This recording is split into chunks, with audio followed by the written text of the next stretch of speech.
Guys তোমরা সবাই জানো আমাদের রাখলোয়ার ইভেন্টে নতুন FFWS 2025 নিউ বান্ডেল আসছে। তো আমি দেখবো আজ এটা কীভাবে বের করা যায়।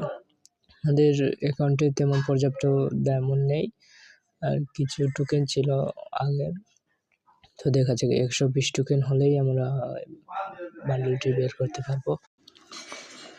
দিয়া দে ভাই, দিয়া দে। 90 ডায়মন্ডে স্পিন মারলাম, দে নাই ভাই। কি দিতেছে? টোকেন দিতে 7-8টা মেসেজে চলে আসছে। তো গাইজ দেখা যাক দেয় কিনা। আমাদের ডায়মন্ড খুব শর্ট, আর 2টা টোকেন লাগে মাত্র। 20 ডায়মন্ডে স্পিন মারলাম, দেখা যাক একটা দিছে, আর একটা টোকেন লাগে।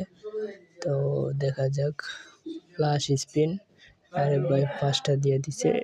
তো দেখা যাক এখন আমরা বের করে নেব বান্ডেল।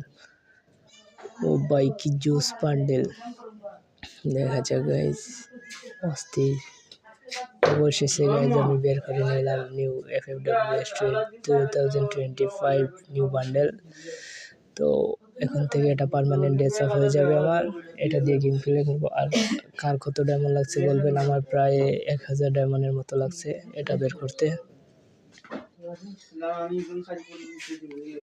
তোমাদের কার কত ডায়মন্ড লাগছে এটা বের করতে তাড়াতাড়ি কমেন্টে জানিয়ে দাও।